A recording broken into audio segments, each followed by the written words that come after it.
The rain came down like it meant to punish me. I stood on the shoulder of the interstate outside Columbus and watched the taillights of my son's black SUV shrink into the dark and disappear. My left cheek was on fire. I could taste blood on the inside of my lip. My knee throbbed where it had struck the wet pavement when the door swung open and I fell. "You remember this, you old fool. Pull a stunt like that again and you can sleep in a ditch." Kelsey's words still rang in my ears. My daughter-in-law had leaned out of the rolled-down window to say them. Then the glass slid up, the tires threw water into the dark, and they were gone. I was 70 years old, and in all my 70 years I had never once imagined that my own son would leave me on a highway in a storm. How did it come to this? I wiped the rain and the tears from my face and let my mind go back a few hours to the morning when I still believed the day would be a happy one. I had woken before dawn. Today was my grandson Cooper's 6th birthday, and I wanted everything to be right. I slow-cooked a pot roast the way Cooper liked it, with soft carrots and creamy mashed potatoes, and I packed it all into insulated containers. Before I left, I opened the drawer by the door and took out a plain manila folder. I slid it into my handbag without letting myself look at it too long. My hands were shaking a little. Then I locked up, walked to the corner, and rode 2 different city buses for nearly 2 hours to reach my son's house on the far side of town. I did not drive anymore. My eyes were not what they used to be, and the buses were cheaper. Grant opened the door before I could knock. He frowned the moment he saw the containers in my arms. "Mom, why did you take the bus again? I told you we would come get you, and you brought food. The fridge is already full." I gave him a small smile. "Cooper loves it, and it gives me something to do." Kelsey came out of the bedroom. Her lips pressed into a thin line when she saw what I was holding. "Althea, we are following a plan for his nutrition. All that butter and salt is not good for him." The words landed like a needle. I kept the smile on my face. A little treat once in a while will not hurt him. Cooper came running and threw his arms around my legs. "Grandma, I want pot roast." Kelsey pulled him back gently. "Go wash your hands." Then she lowered her voice to me. "Althea, please. Try not to spoil him." I opened my mouth and then closed it again. This was not the first time. Ever since Cooper was born, the 2 of us had circled each other over how a child should be raised. She had her books and her studies. I had my 60 years of raising a son on almost nothing. I thought a boy needed a warm meal and a coat when the wind turned cold. She thought I was a woman from another century. What she did not know was the folder in my bag. What none of them knew was who really held the roof over their heads. But I get ahead of myself. The birthday dinner was at a fancy place downtown. I felt my stomach knot when I saw the prices. One meal there cost more than a week of groceries for me. Cooper sat with a tablet the whole time watching cartoons while Grant and Kelsey fed him bites between glances at their own screens. I wanted to say that a child should not eat with a screen in his face. I remembered the morning and swallowed the words. I want to tell you about my son, so you understand what came next. Grant was not always this man. When he was a boy, we had nothing. His father, Hal, had a small shop where he built cabinets and tables by hand, and I kept the books and worked the wood beside him. I could cut a clean dovetail joint by the time I was 25. I could sand a tabletop until it felt like glass.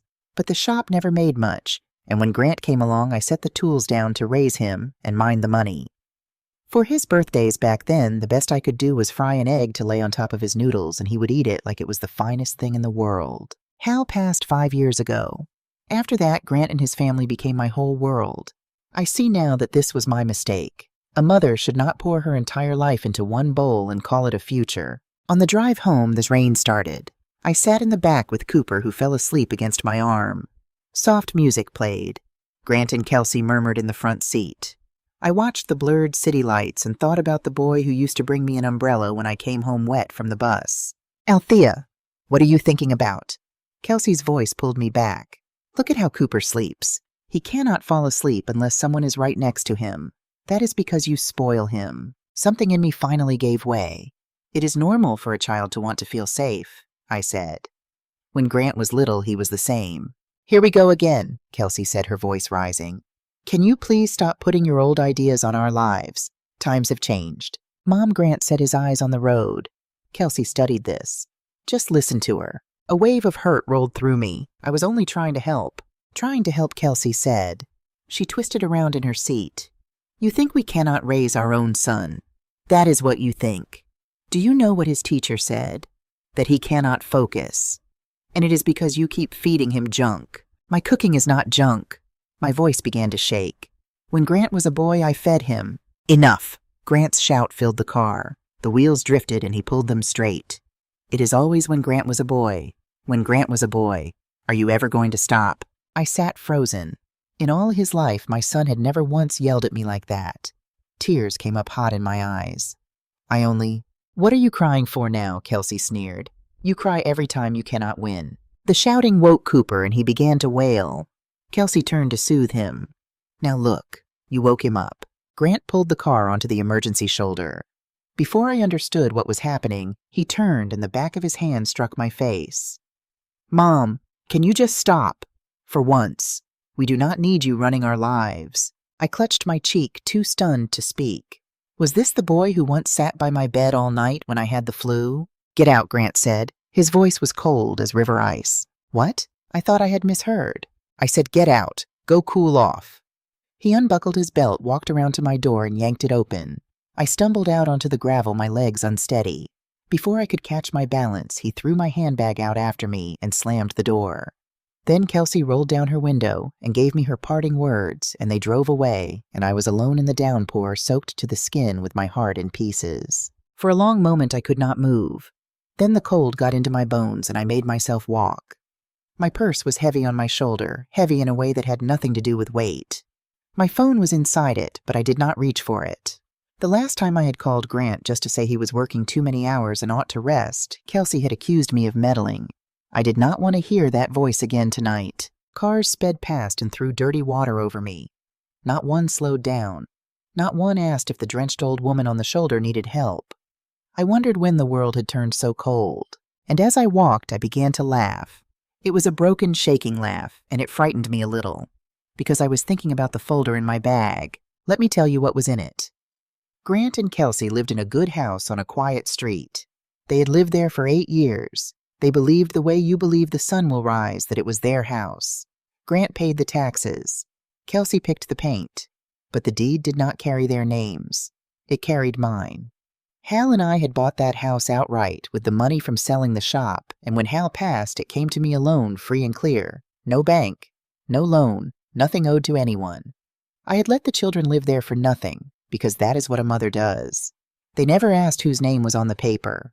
They never once thought to ask. The folder I had tucked into my bag that morning held the deed to their house, along with something else I will come to. I had carried it across town on 2 buses because of a decision I had almost made.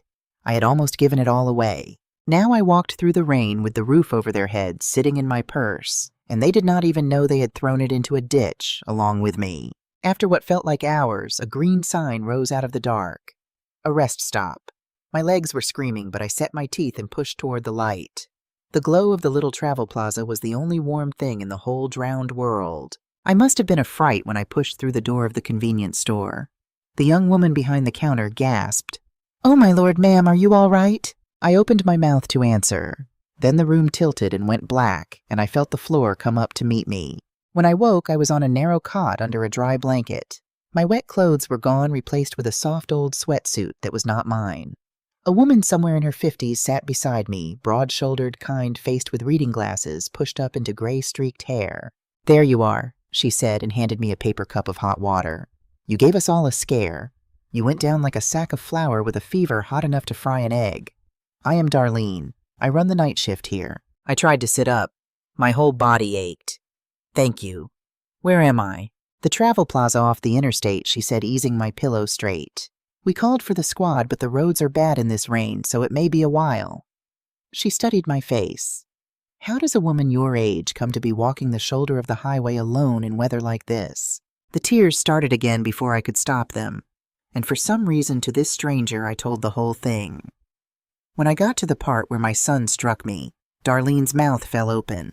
When I told her they had left me on the road, she slapped her hand flat on the little table so hard the cups jumped. And when I repeated the last thing my daughter-in-law said to me, her eyes went red. "That is the ugliest thing I have heard in 20 years of running this counter," she said. "I have a son. If he ever laid a hand on me, I would knock him into next week. You are his mother. You had every right to speak your mind. They use you when it suits them and toss you out when it does not." I sat quiet. She was right, and it hurt to hear it said plain. After Cooper was born, I had gone from being Grant's mother to being a nuisance, an old woman poisoning their boy with pot roast and old ideas. "Do you have somewhere to go?" Darlene asked. I froze. My house keys were in the folder pocket of my bag, thank God not scattered on the highway. I had a home. But going back to the life I had been living, small and swallowed and unthanked, felt like the one thing I could not do. "Not back to them," I said, "not the way things were." Darlene nodded slowly like she already understood. Then she said something that changed the shape of my life. "When my shift ends, you come home with me for a few days. Just till you get your feet under you." My own mother passed last spring. Looking at you brings her right back to me. I looked at this woman I had known for 1 hour, and my chest filled up with something I had not felt in years. I could not tell you exactly what it was. Maybe it was the first breath of a person who has been under water too long. I lay back on the cot and stared at the water tracks running down the dark window. And there, feverish and aching and wearing another woman's clothes, I made myself a promise. It was not the promise of a woman who had given up. It was the promise of a woman who had just remembered what her own 2 hands could do. I would not crawl back and beg. I would not hand my life to people who threw it away. The house was mine. The name on the deed was mine. The money Hal and I had built with sawdust and long nights was mine. And the pair of hands that once cut a clean joint at 25 were still attached to my arms, old now, but steady. They thought they had thrown out an old fool in the rain. What they had thrown out was the one person who held the paper, the keys, and the will to use them. I closed my eyes and listened to the storm ease. For the first time in 5 years, I was not afraid of what came next. I was planning it. Darlene lived 20 minutes from the plaza in a narrow house with a sagging porch and an old dog named Biscuit, who decided I belonged to him the moment I sat down. My fever climbed to 103 that first night, and it broke on the 3rd day. Darlene took 2 shifts off to sit with me spooning broth between my lips and telling me I was too stubborn to die. By the end of the week, I could stand at the window and watch the street without the world spinning. On the 4th morning, I asked to borrow her phone. There was a call I had been turning over in my mind since the rest stop, and I could not put it off any longer. I dialed a number I knew by heart. Frank Sutton had handled Hal's estate 5 years ago. He was past 70 himself now, slow to rise from a chair but sharp as a tack behind his old wire glasses. When he heard my voice, he told me to hold on while he shut his office door. "Althea," he said, "where on earth have you been? Your son has been calling this office every day for a week, saying you have gone missing." I let that sit for a moment. Then I told him the whole thing. The rain, the slap, the shoulder of the highway. Frank did not say a word until I finished. When I was done, his voice had gone very quiet and very careful, the way a lawyer's voice goes when he is done being your friend and has started being your counsel. "Are you safe now?" he asked. "I am safe." "Then let me tell you exactly where you stand," he said. "And I want you to listen because you have forgotten how much ground is under your feet." He walked me through it slowly. The house on Ridgeline Court, the one Grant and Kelsey had lived in for 8 years, the one Kelsey had painted and furnished and called her own, was mine. Hal and I had bought it outright when we sold the shop, and when Hal passed it, came to me alone with no bank and no loan against it. My own home across town was mine, too free and clear. 2 houses, both paid for, both in my name and no one else's. I had let my son live in one of them for nothing for 8 years, and in all that time not one of them had ever asked whose name was on the paper. "I know all this, Frank," I said. "I know you do," he answered. "But you have been living like a woman with nothing, and I think you had started to believe it. So I am reminding you." Then I opened the folder. I had not looked inside it since the morning of Cooper's birthday. Darlene set a cup of coffee beside me and left me alone at the table. I laid the pages out one by one. The first was the deed to Ridgeline Court, my name on it in plain black letters. The second was the thing I had almost done. It was a second deed. A transfer drawn up 2 weeks earlier at Frank's office, signed by my hand and stamped by a notary. All it needed to take effect was for me to place it into my son's hands. That was why I had carried the folder across town on 2 buses that morning. After the party, after the cake, when the day was soft and warm, I had planned to sit Grant and Kelsey down and give them the house. No rent, no strings, no waiting for me to die. I was going to give my boy the roof over his head while I was still alive to see his face. Under it was a 3rd set of papers, a plan to set aside money for Cooper's future so the boy would never start life as poor as his father had. I had gone to that house to hand my son everything I owned, and he had struck me, and thrown me into a ditch in the rain. I sat at Darlene's table for a long time. I did not cry. I had done all my crying on the highway. Then I picked up the signed transfer deed, the one that would have given away the house, and I tore it in half. Then in half again. I told Frank what I had done, and he told me what I already knew from a lifetime of keeping the books beside my husband. A deed that is never delivered is a deed that never happened. In the eyes of the law, I had transferred nothing. The house was still mine. It had never for 1 second stopped being mine. I was not tearing it up out of spite. I want that understood. I tore it up because for 8 years I had given and never once decided. The house had drifted into their hands like weather, like something that simply was. That morning I had almost made the gift official, and I had almost done it the same way I did everything quietly without a word for myself. Tearing that paper was the first thing in 5 years I chose with my eyes open. The giving would come again someday maybe, but it would come on the day I chose to the person I chose in the manner I chose, never again as a thing owed and never thanked. Frank, I said, I want to make some changes. Over the next 2 weeks from Darlene's spare room, I set my affairs in order like a woman laying out lumber before a build. I told Frank to sell my own house across town, the empty one where I had rattled around alone for 5 years, talking to Hal's photograph. It would bring enough to set me up somewhere new and keep a good cushion besides. As for Ridgeline Court, I did not throw my son into the street. I am not built that way. I had Frank send a proper letter, everything above board, putting the arrangement into daylight. From now on, there would be a written lease and a fair rent, or they could find their own place in their own time. No more living in my house while calling me a burden in it. The kindness would stay. The pretending would end. Then I did 2 more things. I had Frank draw up a living trust with Cooper as the one it was meant to protect, a thing I could change or undo any time I liked, but a thing that existed now quietly in case. And I signed a paper naming someone to speak for me if my health ever failed and I could not speak for myself. I did not name Grant. I could not then. I named a woman I had not even met yet on the word of Darlene, who swore she was the finest person in the state of North Carolina. Her name was Ruth, and Darlene had known her 30 years, because that is where I had decided to go.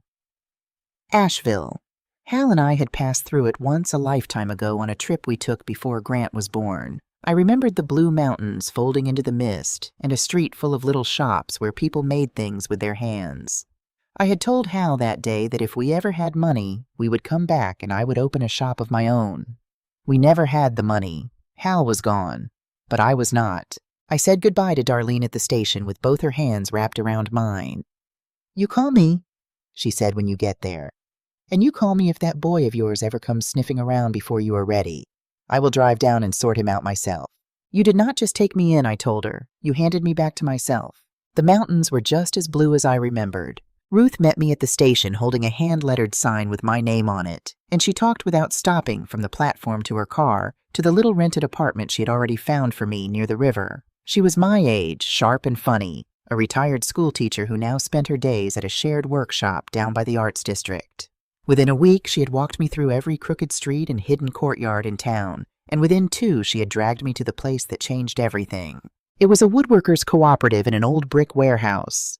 Long benches, good light, the smell of cut oak and linseed oil hanging in the air.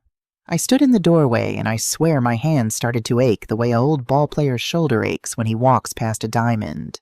I had not held a chisel in almost 40 years. The man who ran the place came over to see about the stranger in his doorway.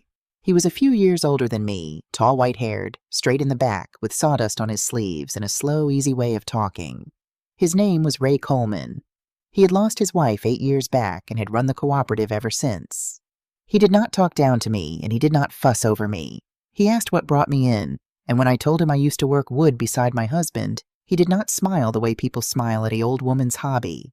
He handed me a scrap of maple and a plane and said, "Show me." I set the plane to the wood and pulled one long, clean curl of a shaving off the board, and it fell to the floor in a perfect ribbon. Ray looked at that shaving, then he looked at me.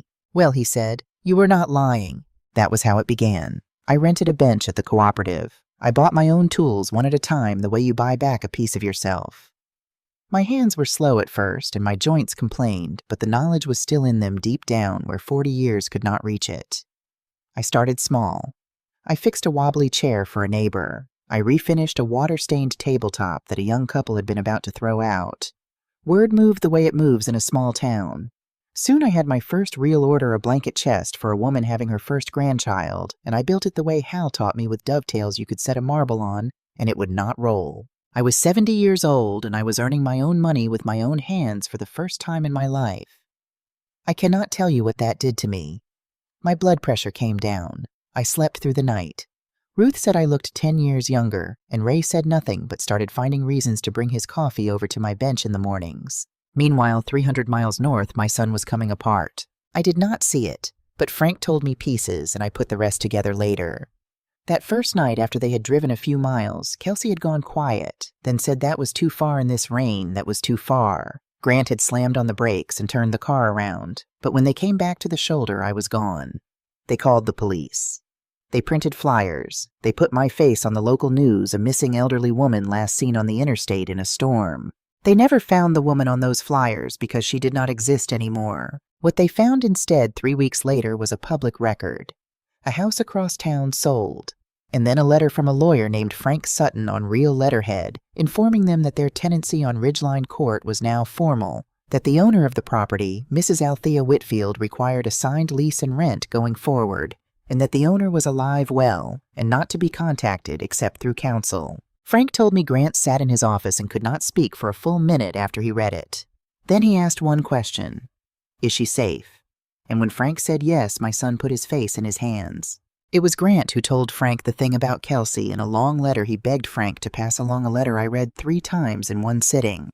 Kelsey's own mother had walked out on her when she was 9 and never come back. Kelsey had raised herself half the time and been raised by strangers the rest. All that armor, all those books, all that iron rule about the exact right way to raise a child, it was not cruelty for its own sake. It was a terrified woman building the childhood she never had and treating anyone who did it differently as a threat to the only safety she knew how to make. It did not excuse what she said to me on that highway. Nothing excuses that. But for the first time I understood the shape of the wound the cruelty came out of, and something in me that had been clenched for months loosened just a little. I did not answer the letter. I was not ready, but I did not throw it away either. Then, on a bright Saturday in early spring, about 3 months after the night in the rain, I was at my bench in the cooperative fitting a drawer when Ruth came in from the front and said there was a man asking for me. Something in her face told me before I turned around. Grant stood in the doorway of the warehouse with the light behind him. He had lost weight. His face was gray and unshaven, and his eyes were rimmed red. He was holding his hat in both hands like a boy called to the principal's office. For a moment, neither of us moved. He looked at the bench, the tools, the half-built cabinet, the shavings on the floor, the woman in a work apron with sawdust in her hair who used to be his quiet mother in a cardigan. He looked at me like he had never seen me before in his life. "Mom," he said. His voice cracked on the one word. I set down my chisel. I did not run to him, and I did not turn away. I just waited. And then my son, 38 years old, a grown man in a room full of strangers, sank down onto his knees on the sawdust-covered floor and began to weep. Right there, in front of Ray, in front of Ruth, in front of everyone. "Mom, I was wrong." He could barely get the words out. "I have spent 3 months thinking I killed you. The police, they said you might have. And you were here. You were here the whole time, and you were." He looked around at the shop at the good clean work on my bench, and his face broke all over again. "You were building a life." The old me would have rushed to lift him up. The old me would have said it was nothing. Do not cry, do not make a scene, and taken the whole weight of his guilt onto my own back the way I had taken everything else. I felt that pull. He was the child I had carried 9 months and raised on fried eggs and love. My chest ached to hold him, but I did not move to my son. I let him kneel, because he needed to feel the floor under his knees, and I needed for once in my life to stand. "Get up, Grant," I said. My voice was steady, and it surprised me. "Do not kneel to me in front of my friends. You want to talk, we will talk, but we will talk standing up like 2 grown people." He got to his feet, wiping his face with the back of his hand. "I forgive you," I said, and I watched the hope leap into his eyes. And then I said the harder thing. "I forgive you, but I am not coming home." He stared at me. "Mom, please. Ridgeline Court is your house. We know that now. We will pay, we will do whatever you—" "This is my home now," I said. "This bench, this town, These people. I have a life here that is mine, that I built, that no one gave me and no one can take back. I will see Cooper. I will come north to visit, and you are welcome to come here. But I will not fold myself back into a corner of your house and wait to be useful. Behind me, I heard Ruth let out a breath. Ray had come to stand quietly at my shoulder, not too close just there. Grant looked from them to me, and I watched him understand that I was not alone anymore, that I had somewhere to stand, and that for the first time in his life his mother was going to set the terms. "Okay," he whispered. "Okay, Mom." Then he asked in a small voice the only question that mattered. "Can I still be your son?" I looked at my boy, at the ruin these 3 months had made of him, at the man he might yet become if he had to earn his way back instead of being handed it. "You can," I said, "but you are going to have to learn how." The same way I am learning everything else at 70. From the beginning. The terms were mine, and this time I wrote them down. Grant stayed 2 nights in a motel by the river before he drove back north. Before he left, we sat on the bench outside my apartment, and I told him plainly how it would be. I was not coming home. I would keep my shop, my friends, and my own hours. I would visit Cooper, and they could visit me.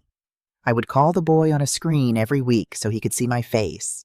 And there would be no more picking me up and setting me down like a coat, no more deciding what was good for me without asking. Grant nodded to every word. He did not argue. That more than anything told me he had changed. The old Grant argued. The old Grant knew best. This one just listened and wrote down the days I said I would call so he would not forget. When Cooper's round face first filled the little screen that Sunday, he pressed his nose so close to the camera that all I could see was one enormous eye. "Grandma, where did you go? My little bed is still here for you." The question went straight through me like a nail. Off camera, I heard a soft sound, and I knew it was Kelsey listening. "Grandma has a new house in the mountains, sweetheart," I said. "Blue mountains so tall they touch the clouds. And I am learning to make things out of wood. When you come to visit, I will build you anything you want." "A sword," he said instantly. "We will discuss the sword," I said, and he laughed, and for a moment the whole hard year fell away. We settled into a rhythm over the next months. I called on Sundays. Sometimes Grant joined in, and I watched him learn slowly how to talk to me as a person and not a problem to be managed. Sometimes Kelsey drifted to the edge of the screen and said a few careful words, and I said a few careful words back, and we were like 2 people learning to walk on a floor that had cracked once and might crack again. I did not trust it yet. I want to be honest about that. Forgiveness is not the same as trust. One is a door you open. The other is a bridge you rebuild one board at a time, and you test each board with your weight before you stand on it. Then in the middle of an ordinary Tuesday, my body reminded me that I was 70 years old. I was at my bench fitting a drawer front when the pain came. It started in the center of my chest, a great fist closing, and then it ran down my left arm like cold water. The chisel slipped from my hand. The room tilted, and the light went strange at the edges. I heard my own voice say from very far away, "Ray." He was across the shop, but he moved like a much younger man. He had me on the floor with my knees up and a rolled apron under my head before I understood I had gone down. Ruth was already on the phone with the squad. Ray held my hand and told me to breathe slow in through the nose, out through the mouth, and his voice was the calmest thing in the world, and I held onto it like a rope. The next hours came in pieces. The ambulance. The white ceiling of the emergency room sliding past. A young doctor with kind, tired eyes leaning over me. "Mrs. Whitfield, can you hear me? You are having a heart attack. We need to open a blocked artery and most likely place a stent to hold it open. Do you understand what I am telling you?" I understood, and here is the thing I want to say clearly because it matters. I was awake. I was in pain and I was frightened, but my mind was my own. The doctor did not turn to anyone else in the room to ask permission. He turned to me.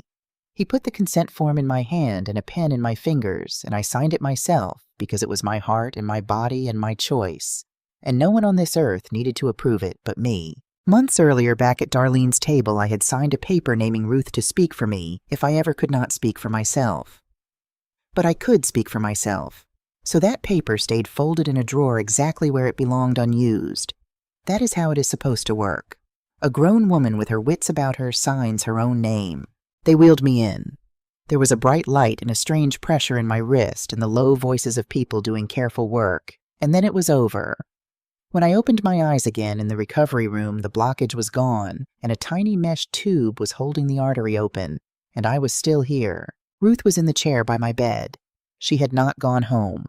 And on the little table beside me was a paper cup of the exact terrible coffee I liked, which meant Ray had been there too and had gone to find it. Then I did the hardest thing of the whole day. I asked Ruth to call my son. "Are you sure?" she asked. "If they know you are in the hospital, they will come." "I know," I said, "but it was my heart. He has a right to know." She dialed. I heard Grant's voice come through sharp and loud before she could finish the second sentence. "What hospital? Which room? We are coming right now." Ruth held the phone away from her ear and looked at me and shook her head, half laughing, half crying. "From the sound of it, he is going to drive through the night." He did drive through the night. He walked into my room at 6 the next morning with a day of stubble on his face and his shirt wrinkled from the road, and when he saw me sitting up and awake, his legs nearly went out from under him. "Mom." He crossed the room and stopped short of the bed, afraid to touch any of the tubes and wires. "How bad? Tell me the truth." The doctor came in on his rounds and told him the truth, all of it, the blockage and the stent and what came next. Long-term medication, regular checkups, a quieter pace, and it would be best, the doctor said, if someone was nearby to keep an eye on me. I braced myself. I knew what was coming. The old Grant would have announced that I was moving in with them, that the discussion was over, that he knew best. I got ready to say no, but that is not what happened. Grant sat down in the chair by my bed. He was quiet for a long moment. Then he said, "Mom, what do you want? Not what would make me feel better. What do you want?" I looked at my son and I did not have words for a moment. In 38 years, he had never once asked me that question first. "I want to keep my life," I said. "My shop, my town, my friends. But I would not mind having family closer than 300 miles when my heart decides to act up." He nodded slowly, thinking it through like the engineer he was turning it over for the flaw. "Then okay," he said. "Then we figure out how to give you both." That evening, after Ruth had gone home to sleep, Grant stayed. I woke in the dark of the small hours and saw him sitting by the window with his face in his hands, his shoulders shaking. I said his name and he jumped up and wiped his face and told me to go back to sleep, but I would not let it go, and finally it came out of him in pieces. "That night in the rain," he whispered, "when I left you on the road. What is the difference between me and my father?" The words landed on me like a cold hand. Because Grant's father, my Hal, was not always the gentle man who taught me dovetails. In the early years before he found his footing, Hal drank, and when he drank, he had a temper. When Grant was 10 years old, he had watched his father raise a hand to me in our own home. He had thrown himself between us, a skinny boy with his fists up, and taken a share of it himself. Hal stopped drinking the year after. He spent the rest of his life making up for it, and he did, and by the end he was the best man I knew. But a 10-year-old boy carries what he sees, and my son had carried for 28 years the terror that the same thing lived in him. That night on the highway, he believed he had found the proof. He had become the very thing he swore as a boy he would never be. I made myself sit up, pain in my chest be damned, and I took my grown son's face in both my hands. "Listen to me," I said. "That night after you left me on that road, you turned the car around. You came back looking for me. Your father in his worst years never once turned the car around. Do you understand the difference? You did a cruel and terrible thing, and I will not pretend you did not. But a man who is his father would not have driven back into the storm to find his mother. He would not be sitting in this chair falling apart at 4 in the morning. That is not your father in you, Grant. That is the boy who put his fists up. That boy is still in there, and he is the one I am looking at right now." My son wept in my arms the way he had not wept since he was small, and I held him and patted his back the way I had when he had nightmares, and I understood that we had finally reached the thing underneath the thing. The cruelty on the highway had a root, and the root was fear, and now the fear was out in the open, where it could not fester in the dark anymore. The next afternoon, Ray came by with a thermos of soup he had made himself, and a get-well card signed by everyone at the cooperative in a dozen different hands. He stopped in the doorway when he saw Grant, and the two men looked at each other, and I watched my son take the measure of this tall, white-haired man who had been at his mother's side when he could not be. Grant put out his hand first. That surprised me. "Mr. Coleman," he said, "I have heard your name. Thank you for taking care of my mother."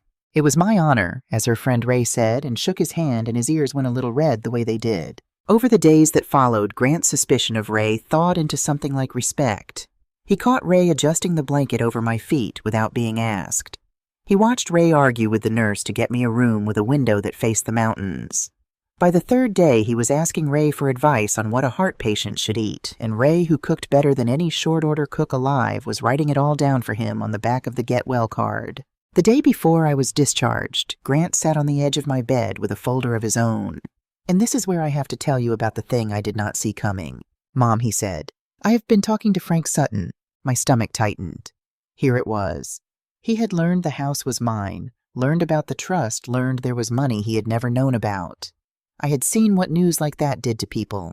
I waited for the ask. Instead, Grant slid the folder across the blanket.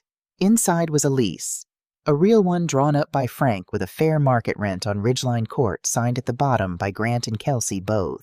"I am paying you rent starting this month," he said, "and I want to start paying back the years. 8 years we lived in your house for nothing and called ourselves the ones supporting you. I did the math, Mom. The taxes, the repairs, all the things you quietly covered. I am going to pay it back a little every month for as long as it takes." "Grant," I said, "you do not have to." "I know I do not have to," he said. "That is the point. And there is one more thing. Frank told me you set up something for Cooper. A trust." Grant looked at his hands. "I told him to take my name out of anything. Whatever you leave it to Cooper or to whatever you believe in. I do not want it. I spent my whole life thinking of that house as mine, and I was wrong, and I am not going to spend the rest of it waiting for an inheritance from the mother I threw in a ditch. I do not deserve it, and I do not want it. I just want to be your son." I sat there and I could not speak. I had braced my whole heart for a man who came to take, and instead my son had come to give it all back and refuse the rest. Whatever grief I still carried from that night in the rain, some of it dissolved right there quietly like sugar in warm water. "You foolish boy," I finally said, and it came out thick. "Put your name back in that trust." "No," he said, and for once his stubbornness made me proud instead of tired. Kelsey came the next morning to help me get ready to leave. This was the same daughter-in-law who had once wrinkled her nose at my old-fashioned ways, and now she was folding my things into a bag with careful hands and asking twice whether the sweater was warm enough for the drive. At the door before Grant brought the car around, she stopped me. "Althea," she said, and her voice was not steady. "I need to say something, and I need you to let me finish." I waited. "I know why you cook the way you cook," she said. "I know why you wanted Cooper to feel safe enough to fall asleep next to someone. My mother left when I was 9. She just did not come home one day. I taught myself everything from books because there was no one to teach me, and I decided that if I ever had a child, I would do it perfectly by the science no mistakes. And anyone who did it a different way felt like a door blowing open that I had nailed shut." She wiped her eyes hard. "You were not a threat. You were the grandmother I never had standing in my house, and I could not stand how much I wanted what you were offering. So I made you the enemy. And that night in the car, I said a thing to you that I will be ashamed of until the day I die." I looked at this young woman, at the fear that had lived under all that armor, and I did the only thing that made any sense. I put my arms around her, and she stood stiff for a second, and then she folded into me and cried into my shoulder like the 9-year-old girl who never got to. "We were both at fault," I said into her hair. "I was too proud to ask why you did things your way. I just decided you were wrong. That was mine to own, and I own it. We start over, both of us." On the way to the car, Grant told me they had one more thing to run past me, and I saw them exchange a nervous look. "When we get back," he said, "we are not asking you to move in. But there is a ground-floor apartment for rent in a good building a few streets from us near a clinic, and we thought only if you want it when you feel like being closer for a while." It was not a command. It was a question. That was the whole difference in the world. "I will think about it," I said, and I meant it. And I saw the relief move across both their faces that I had not simply said no. There was one last thing that happened before I left, and it was small, but it stayed with me. Cooper had gotten in trouble at school again, a shove on the playground, and I heard about it on the Sunday call. Kelsey's first instinct came up like an old reflex, the sharp voice, the "how could you?" And then I watched her stop herself. She took a breath. She looked at me on the screen. "Althea," she said, "you always knew how to reach him better than my lectures do. What would you say?" So I told Cooper a story, not a fable about clever animals from some far-off place, just a plain, true thing. I told him about a boy I once knew, a boy about his age, who got so angry one day that he pushed someone, and how that boy grew up and spent a long time learning that being strong meant using your words even when your hands wanted to do the talking. I did not tell Cooper that the boy was his father. But Grant, standing behind Kelsey, went very still, and his eyes found mine on the screen, and he knew. "Did the boy learn?" Cooper asked. "He is still learning," I said. "All the good ones are." That night, before I closed my eyes in the hospital bed for the last time, Ruth sent me a message from home. "Ray says the shop is not the same without you. Come back soon." I looked at those words a long time. 300 miles north, a family was rebuilding itself one honest board at a time. And here in the Blue Mountains was a shop, and a friend and a man who made soup and remembered how I took my coffee. For the first time in my whole life, I had two places that both wanted me and the power to choose how much of myself to give to each. At 70, with a new little wire holding my heart open, I finally understood that I did not have to choose between having roots and having wings. I could have both. I had earned both. I did take the apartment near them in the end, but I took it my way. I kept the lease in Asheville, too. That was the part that surprised everyone. For most of the year, I lived in the Blue Mountains with my shop and my friends and my mornings at the cooperative. But when the weather turned, or my heart wanted watching, or when I simply missed the sound of Cooper's feet, I drove north and stayed in the small ground floor place a few streets from Grant, with its own door and its own hours and a patch of yard where I could put my hands in the dirt. 2 homes, one in the mountains and one near my grandson. A woman who once could not afford a single meal at a downtown restaurant now had 2 front doors, both of them hers, and the freedom to walk through whichever one she chose. My shop grew. I want to tell you that part plainly because I earned it, and I am not going to be shy about it. The blanket chest led to a rocking chair. The rocking chair led to a set of dining chairs for a family down the road.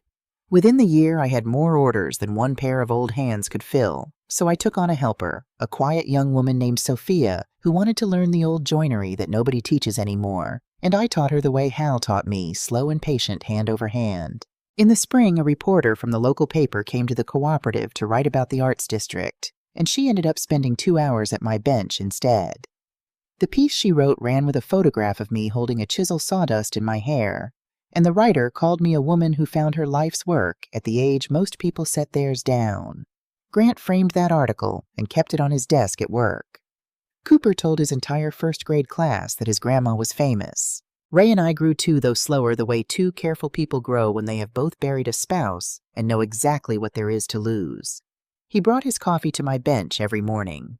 He fixed the wobble in my back step without being asked and pretended he had not. On Sundays after the shop closed, we drove up into the mountains, and he would point out the hawks and I would point out the good stands of walnut, and neither of us said the thing we were both thinking for a long time. Then, one evening on the porch with the light going gold behind the ridge, Ray said it. "Althea," he said, and his ears went red the way they did. "I am too old to circle a thing, so I will say it straight. I would like to spend whatever years I have left near you, not as your friend at the next bench, as something more if you would have it." I looked at this good man in the gold light, and I thought about how far I had come from the woman on the shoulder of the highway. A year ago, I had nothing I could call my own. Now I had a home, a craft, a name in the paper, and a man asking to build the rest of his life beside mine. "Ray," I said, and I took his hand. "I care about you more than I have words for, and I am not going to say yes to living under one roof. Not yet, maybe not ever, and I need you to hear why. It is not because I do not love you. It is because I spent 70 years folded into other people's lives, and I am only just now living in my own. I will not give that up, but I would be glad, more glad than I can tell you, to walk this road beside you. 2 people, 2 houses, 1 path, if that is enough." He was quiet a moment. Then he smiled, and the lines around his eyes deepened, and he said, "That is more than enough. That is the best offer I have had in 8 years, and that was that."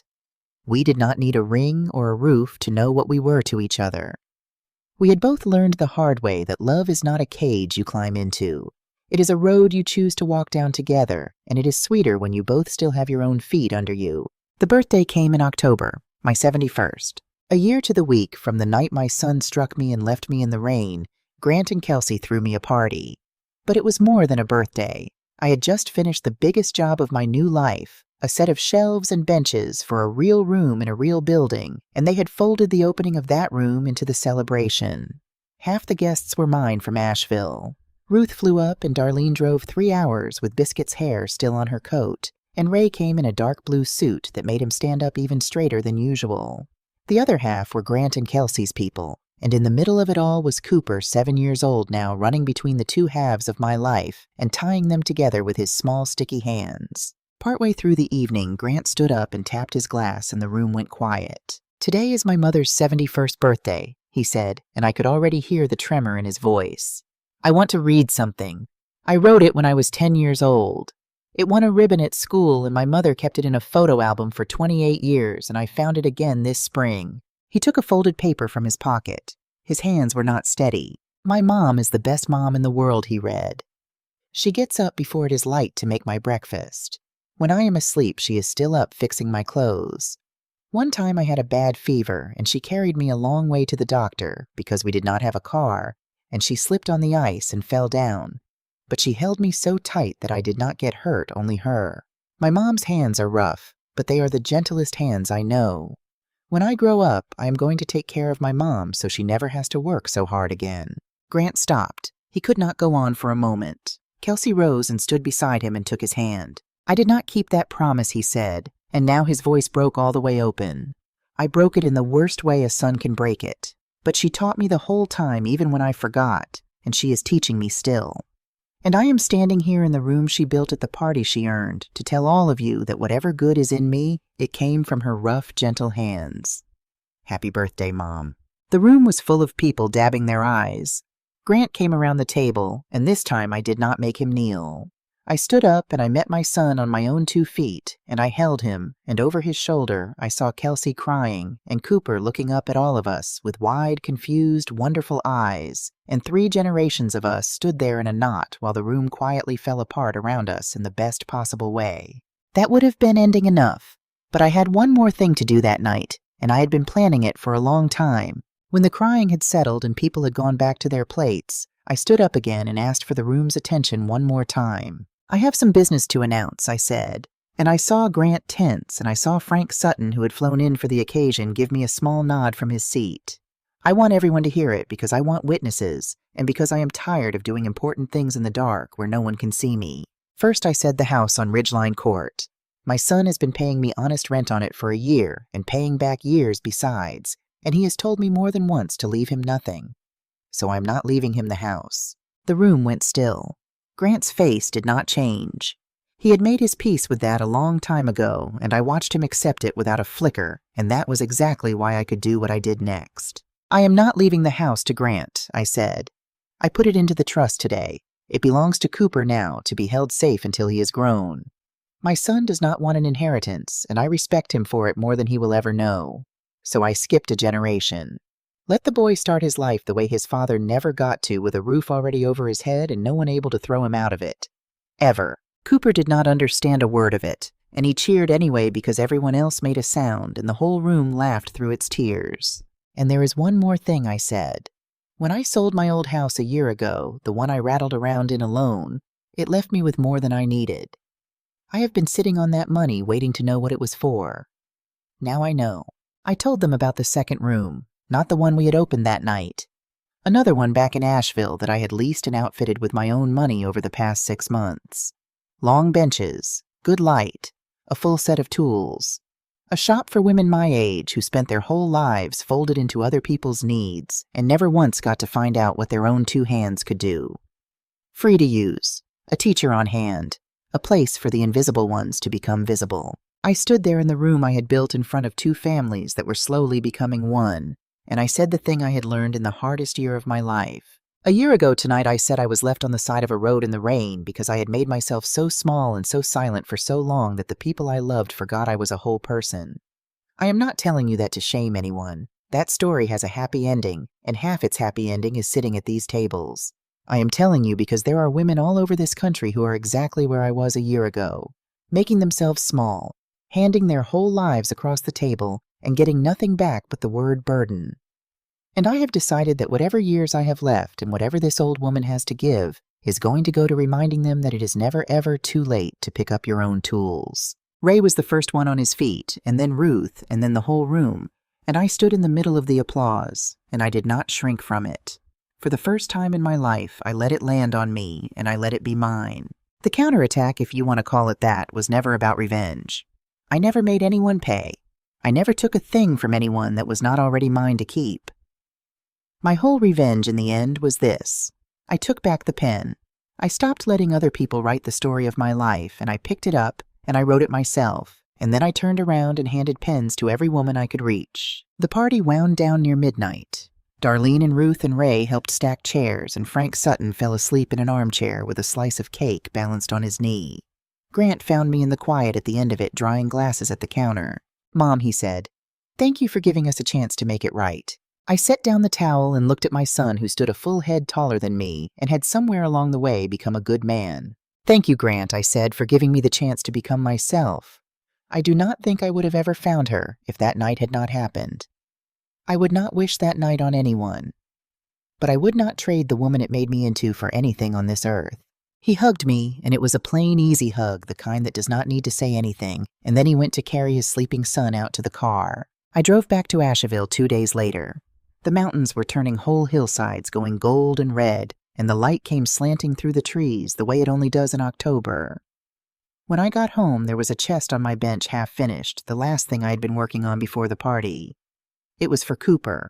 Walnut with dovetails, you could set a marble on a chest to hold whatever a boy decides is precious, built to outlast me by 100 years. I ran my hand over the wood, still rough, waiting to be smoothed.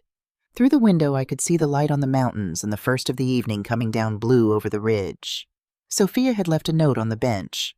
Ray had left a thermos of soup. Somewhere 300 miles north, my grandson was asleep in a house that would belong to him one day, a house no one could ever take away. I picked up my plane and set it to the walnut and pulled one long, clean ribbon of a shaving off the board, and it curled to the floor exactly the way it had that first day in Ray's shop, the way it had 40 years ago at Hal's side, the way it would tomorrow, and the day after that, for as long as these hands still worked. I was 71 years old. I had roots and I had wings. I had a family I had forgiven and a family I had chosen. And I could not always tell anymore where the one ended and the other began. And every board I touched because I wanted to, in a shop that was mine, in a life that was finally wholly gloriously my own. The deed to it, the only deed that ever mattered, had been in my name the whole time. It just took me 70 years and one storm to read it.